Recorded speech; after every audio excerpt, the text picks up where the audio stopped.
who was always anti-Diddy and was always speaking about Diddy as a problematic person, was 50 Cent. You do a lot of foul shit, like behind the scenes. You would do foul shit, like. But I also did participate. I also didn't go to the party. Yeah. Fuck you playing with your booty in my head? Diddy's face turned ghostly pale the moment the bailiff announced 50 Cent had entered the courtroom. It was day 3 of the trial, a day poised to unveil the secrets Diddy had fought to keep buried for decades. According to court insiders, the exact moment he lost composure came after learning that 50 Cent had publicly voiced his support for Cassie. What I was offended by. They found Kendrick and White. You know, that's obviously doing chop. They got the same outfit. Yeah, that is nice shirt. That's a nice shirt. All right, so when he said the shopping line, in real life, what did you say? I see you. Oh, let me get away from him. Because it was like, he was like, yo, you hot now. Now we gotta hang out. Now, like, you know, like hang out. Yeah. So, man, you shop and I can just flash and you can give me the hood shit. And I was looking and I was like, let me just move away from him because I'm gonna mess up the win. I always say to myself, like, it was similar to what? It was just like, I'm like, yo. Tell him the story. Tell him the story. So we talking about rumors. And we, when you Google his name, there's a rumor that pops up that he was Diddy's boy toy. Oh shit. Right? Wait, so this is. So Charlamagne said, it's not true, but I told after he bought him stuff with you, I said, you know what 50 gonna say when he meets you? No, I don't know that was going on. You know, I can't wait to run into him again. What you gonna say to him? Fuck you playing with your booty in my head? You know what he's gonna say to you when he sees you. What? I heard Diddy touch your butt. Yeah. Wait till I see him. Like, yo. Yeah. The courtroom fell into a stunned silence as Diddy's entire demeanor shifted in an instant. Just moments earlier, he had been sitting confidently with his trademark smirk, exuding that calm, media-trained cool. But then something changed. Eyewitnesses say his eyes widened, his jaw locked, and all that carefully constructed composure vanished like smoke. For the first 2 days of the trial, Diddy had held it together. He'd stroll in with a calm smile, nodding politely to familiar faces, whispering smoothly to his legal team. Every move calculated, every expression controlled. But on day 3, the mask cracked. It began when a bailiff leaned in and quietly whispered something in his ear. Whatever was said hit him like a sledgehammer. The judge had to slam his gavel 3 times to restore order. Suddenly, Diddy was on his feet, pointing angrily at his own lawyers, his voice rising. People in the gallery described it as pure, unfiltered rage, from a man who had built his empire on always keeping his cool. The courtroom sketch artist captured every shocking detail. Diddy's eyes bulging, veins protruding from his neck, his fist pounding on the defense table. His attorneys, visibly shaken, rushed to restrain him. 2 of them grabbed his arms and urgently tried to pull him back into his seat, whispering desperately in his ear, likely begging him to calm down before the damage became irreversible.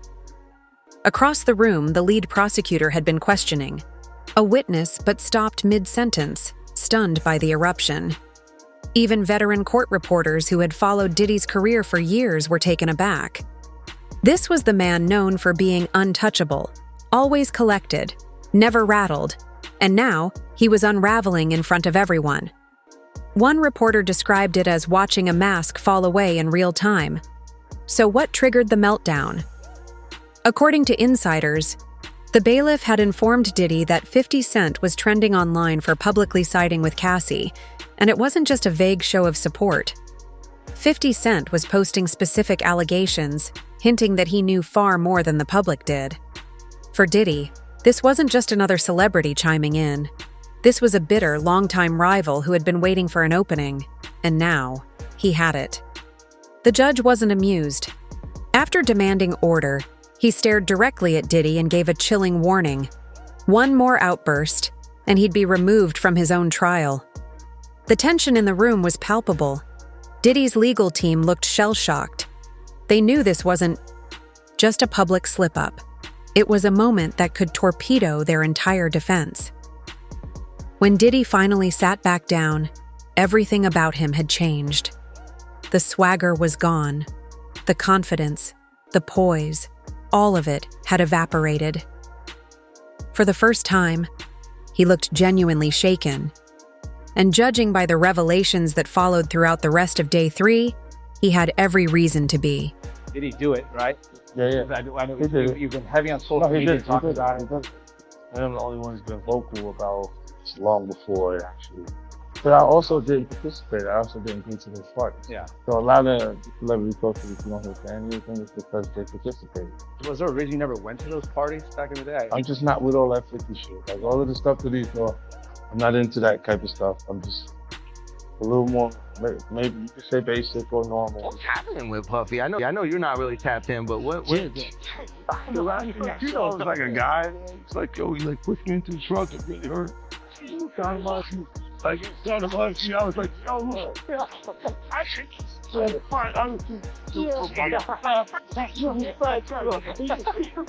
turns out that it's just been announced that he's created a docu-series on Netflix. I can't wait to see this. The other end of that, every person who has tried to speak out about this, who has tried to speak out about the industry, the type of people that are controlling the industry, the attacks that people face from the media if they try to speak out, it's always the same. They're called crazy. And an example of one such individual who went through those sorts of attacks is the actor Orlando Brown. He was on Disney, and I remember everyone telling us that he was totally insane and deranged when he was saying a lot of things that at the time sounded crazy, particularly about Diddy. Take a listen. The requirement is you gotta say no to Diddy. If there's a new booty in the building, you know he's gonna get it. Don't take your girlfriend to a Diddy party. You can take the, but he won't you. Diddy, to me, is the fall guy. You're still seeing a major effort to protect the big names, just like with Jeffrey Epstein. While Diddy sat in the courtroom struggling to maintain his composure, 50 Cent was outside orchestrating a move that stunned even the most seasoned industry observers. This wasn't just a celebrity offering commentary on a trending trial. This was a meticulously planned social media takedown, and insiders are calling it one of the most strategic in recent memory. Let's be clear. 50 Cent has turned the art of online warfare into a second career. From his long-running feuds with Ja Rule and Rick Ross to countless others, he's built a reputation for timing his hits with surgical precision. And according to sources close to him, he'd been quietly watching this trial from day one, waiting, analyzing, and planning. Then, on day 3, just as the courtroom was bracing for some of the most explosive testimony yet, he struck. Legal analysts were quick to point out a key detail. 50 had remained completely silent during the trials. First 2 days, when opening statements and foundational arguments were being laid out. But on day 3, when the witness list included names expected to drop serious allegations, he made his move. One analyst put it bluntly, "There's no chance this was coincidental." He knew exactly what was coming, and he timed his posts to deliver maximum damage. It began with a seemingly simple message of support for Cassie, posted early in the morning. But by midday, 50 had shared 3 more posts, each one more pointed than the last. The final post featured a lengthy statement, in which he directly called out Diddy's alleged abuse and shady business dealings. The caption read, "Some men abuse women because they hate them. Others do it because they think they own them." The post exploded, garnering over 2 million likes in just 3 hours. But the real shock came when 50 shared photos of himself speaking, with a man who bore a striking resemblance to one of the security guards scheduled to testify that very day. Instantly, speculation ignited. Did 50 Cent have direct ties to witnesses in the case? Was he sharing information with Cassie's legal team behind the scenes? The media frenzy was immediate. TMZ, The Shade Room, Complex, within minutes, all.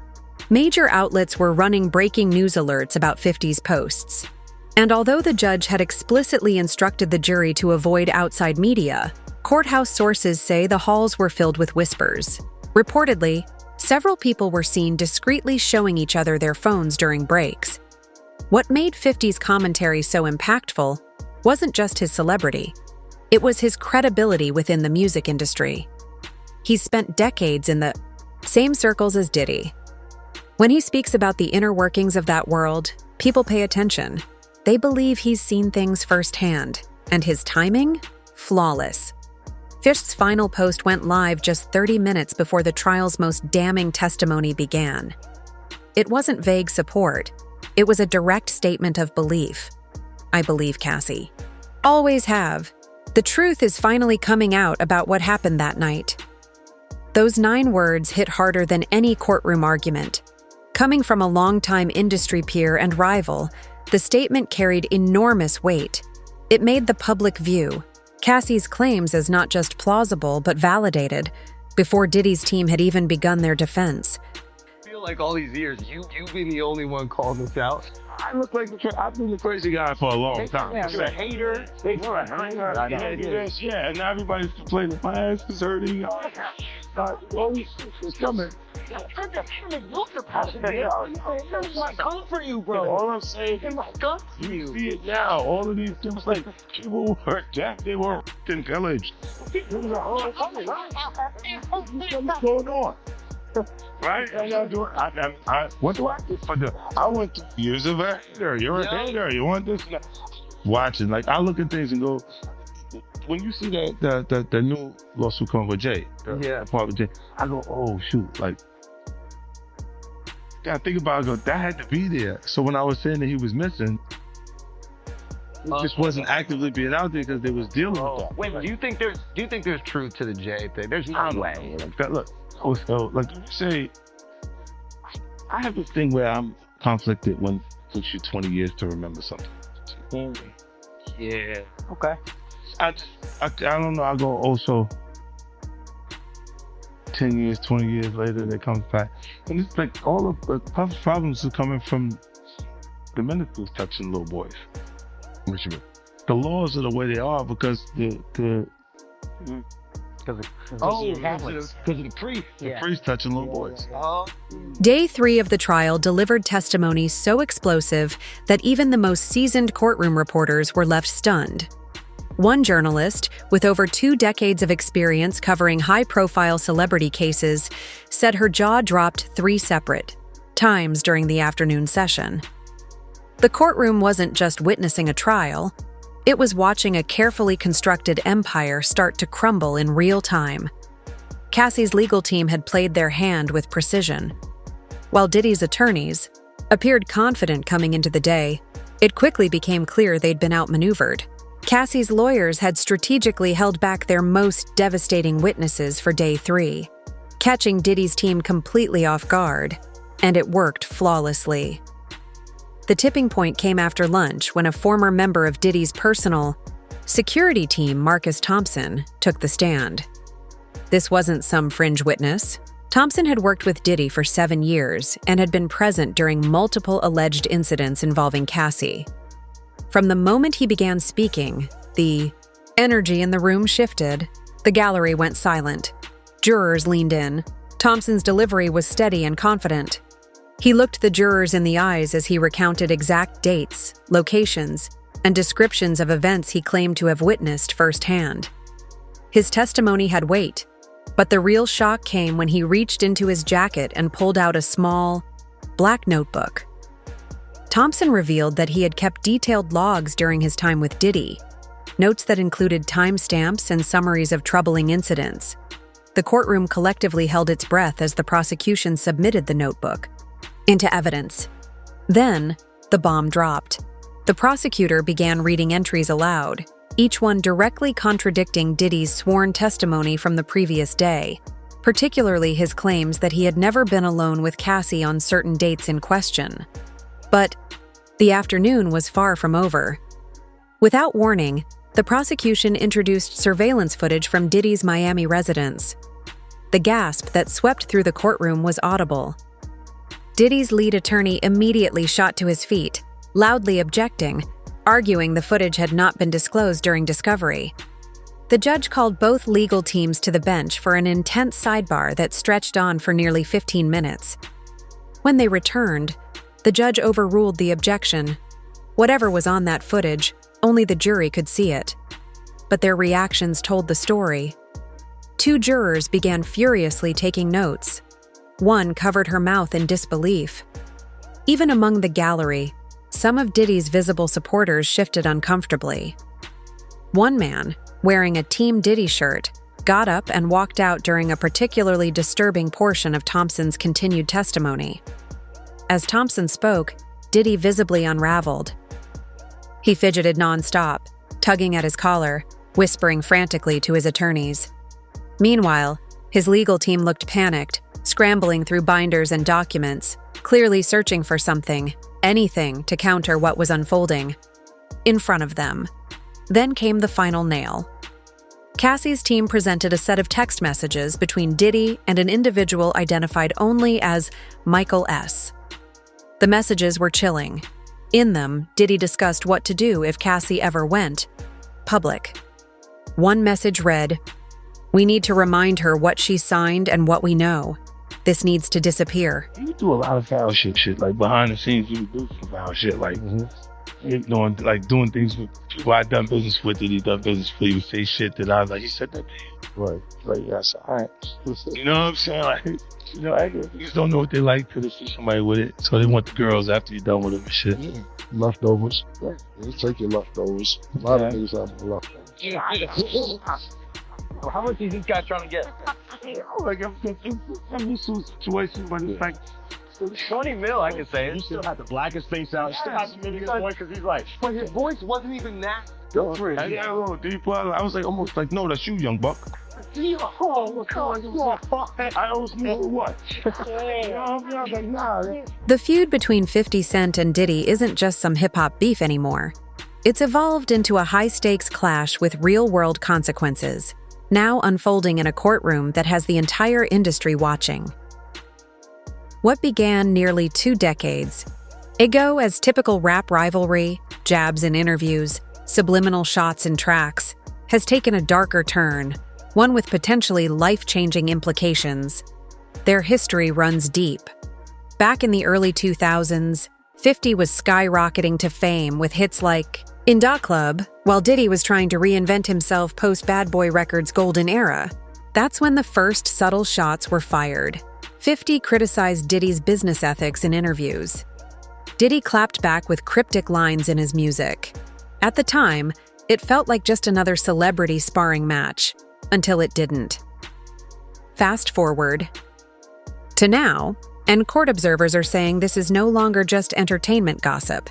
It's a calculated move by 50 Cent that's been in the works for years. One legal analyst put it bluntly, "This isn't just 50 piling on. It looks like he's been gathering intel on Diddy for a long time. And the receipts? They're starting to add up." In 2018, 50 posted a cryptic photo of himself near what looked like Diddy's Miami home, along with a caption hinting that he knew what really happened that night. Back then, it was brushed off as trolling. But in light of recent testimony and mounting allegations, fans and reporters alike are digging through wow-year-old posts and finding several that hinted at insider knowledge of Diddy and Cassie's relationship. The tension escalated even further when it was revealed that 50 Cent's production company, G-Unit Film and Television, is already in early talks to develop a documentary on the case. Sources say financing is secured, and the team has already started reaching out to potential interview subjects. That development alone reframes 50's public support for Cassie. It's not just emotional or symbolic.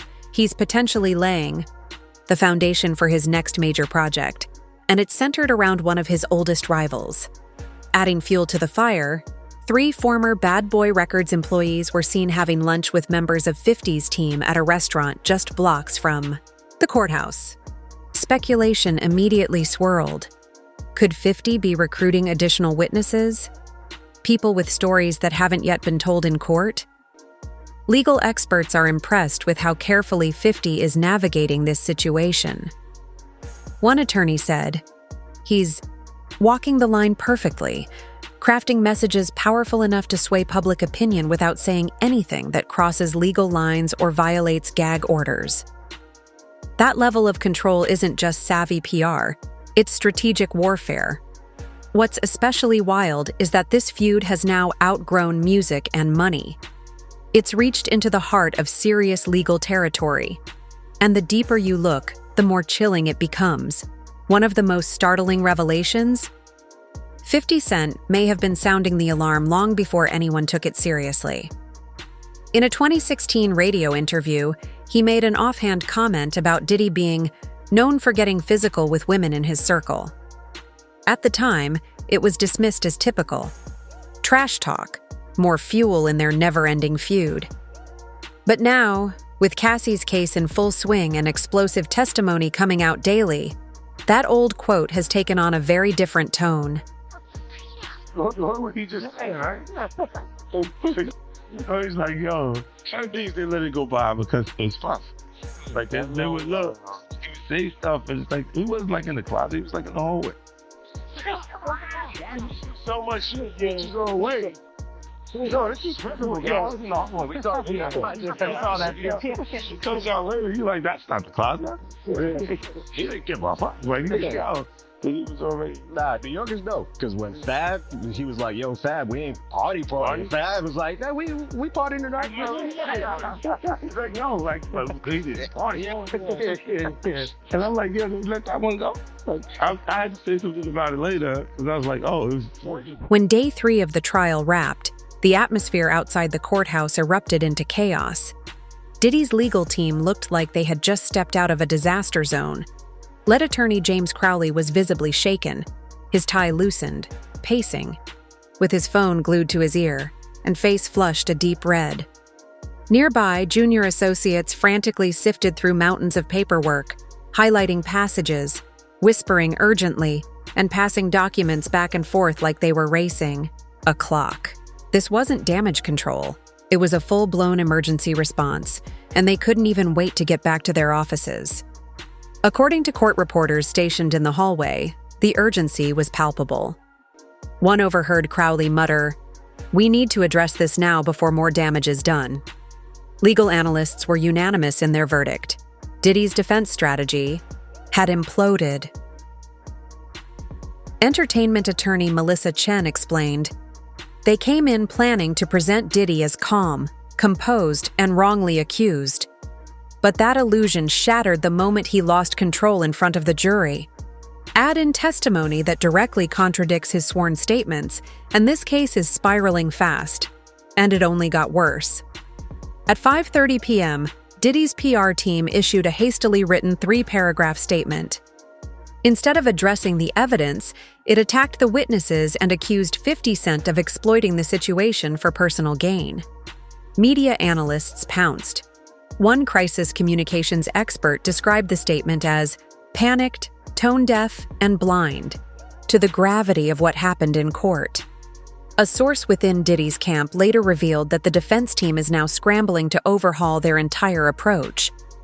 The original plan was to discredit Cassie by painting her as unstable and driven by money. But after today's testimony, especially the damning notebook logs and the emotional outburst by Diddy, everyone on his team knows that strategy will backfire spectacularly. Behind the scenes, things deteriorated further. 2 key defense witnesses, who were scheduled to testify the following day, reportedly backed out. These individuals were expected to vouch for Diddy's character, but after witnessing the courtroom disaster and seeing 50 Cent's viral posts, they wanted no part of the circus. Diddy's lawyers were left scrambling to find anyone still willing to go on record in his defense. Then, just before midnight, 3 crisis management operatives from Beacon Strategy Group were spotted entering Diddy's legal offices. They came, armed with laptops and overnight bags, an unmistakable sign that a long night of triage was underway, and the emergency plan? It became clear shortly after. Just before the court's midnight filing deadline, Diddy's lawyers submitted 2 urgent motions. One to exclude any mention of 50 Cent's public comments from the trial, and another requesting a gag order specifically. Targeting 50 Cent. Legal experts immediately saw the moves for what they were: acts of desperation. Former prosecutor Sarah Williams explained, "These motions reek of panic. Filing them so publicly only amplifies the attention they're trying to avoid. The judge is unlikely to grant either one, and now they've created yet another media cycle focused on 50's involvement. What was once shaping up to be another